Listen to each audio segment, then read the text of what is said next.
Jancuk. Assalamualaikum warahmatullahi wabarakatuh. Halo teman-teman, welcome back to my channel. Oke, di video kali ini sesuai dengan judul dan thumbnailnya, jadi saya akan memberikan cara-cara mengisi tes psikotes warteg. Tapi sebelum lanjut ke pembahasan intinya, untuk teman-teman semua yang suka dengan video ini, boleh like-nya dan komen apa yang selanjutnya akan saya bahas, komen saja. Dan jangan lupa subscribe channel ini agar teman-teman dapat notifikasi dari video pembocoran psikotes. Oke, tanpa banyak basa-basi, kita langsung aja ke inti videonya.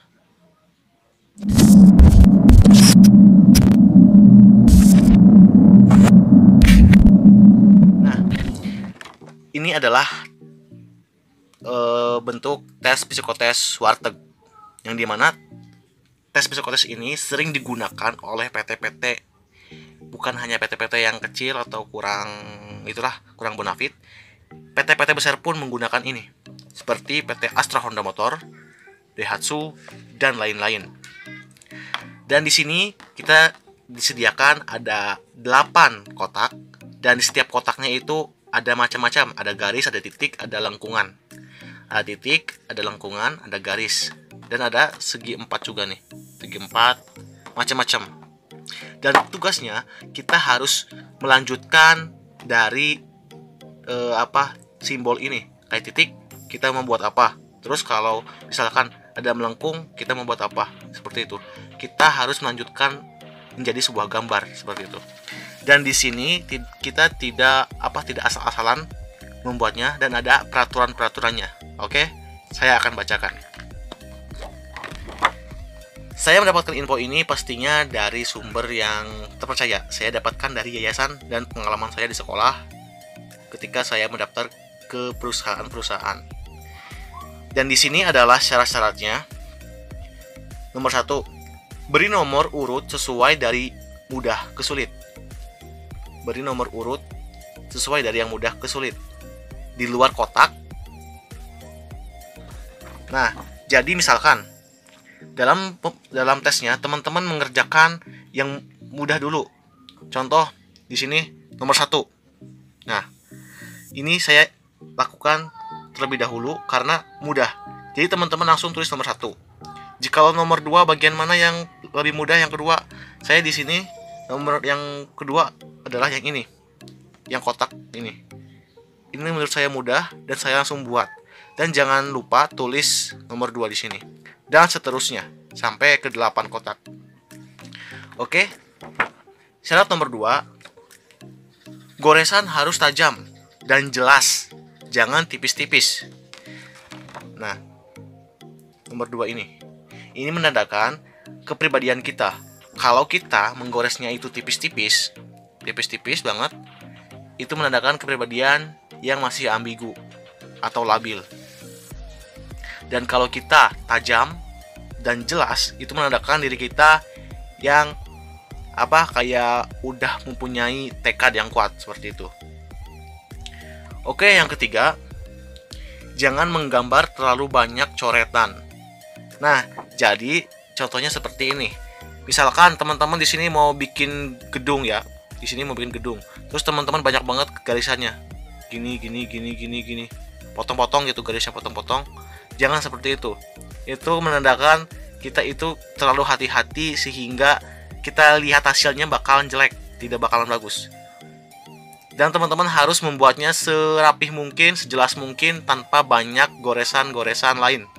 Cukup satu garis, gak usah bergaris-garis terus bertumpuk-tumpuk garis, gak usah. Itu menandakan keburukan pada diri teman-teman sendiri.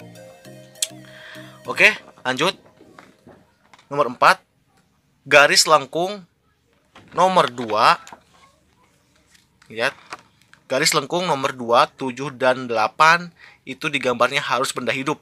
Nah, ini kan 1, 2, 3, 4, 5, 6, 7, 8. Nomor 2, 7 dan 8 ini kan melengkung ya. Melengkung semua garisnya, melengkung. Ini digambarnya harus benda hidup. Contoh, kalau saya di sini nomor 2, saya menggambarkan bunga. Ini kan benda hidup. Dan nomor 7 saya gambar daun beserta cacingnya. Bukan cacing, apa? Ulat. Ini akan benda hidup juga. Dan untuk nomor 6, nomor 8, kotak nomor 8, ini benda hidup saya gambar kura-kura seperti ini. Dan kalau yang ini, yang di luar garis ini adalah cuman nomor ya, dari 1 ke 8, nomor urut yang termudah yang saya gambar terlebih dahulu seperti itu. Oke, next. Nomor 5. Kertas harus bersih. Nah, jadi dalam proses penggambaran teman-teman, kertas harus bersih. Jangan banyak banget kotoran-kotoran. Contoh seperti ini nih. Nah, ini kotor nih. Awalnya saya mau membuat mata, cuman gak jadi. Saya mau buat ini aja, kayak sembotoran pilox gitu. Oke, yang keenam, jangan banyak hapusan. Nah, seperti ini lagi nih. Jangan banyak hapusan. Jadi kelihatan banget nih bentuknya. Tuh. Kelihatan banget bentuk bekas hapusannya. Jangan banyak hapusan. Jadi teman-teman harus benar-benar buatkan tekad.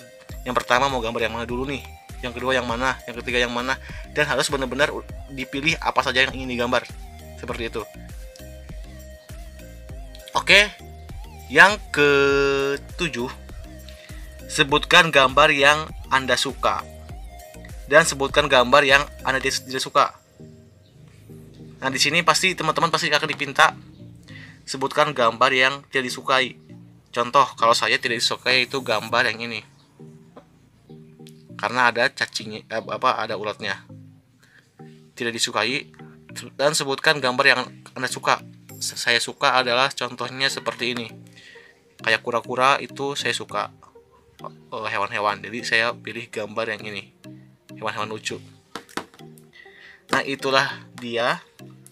Dan selanjutnya, gambar yang paling mudah dan gambar yang paling susah. Nanti teman-teman harus mengisi soal manakah gambar yang paling mudah. Saya yang mudah ini. Yang mudah pertama ini, dan yang paling susah otomatis yang terakhir. Nah, yang mercusuar.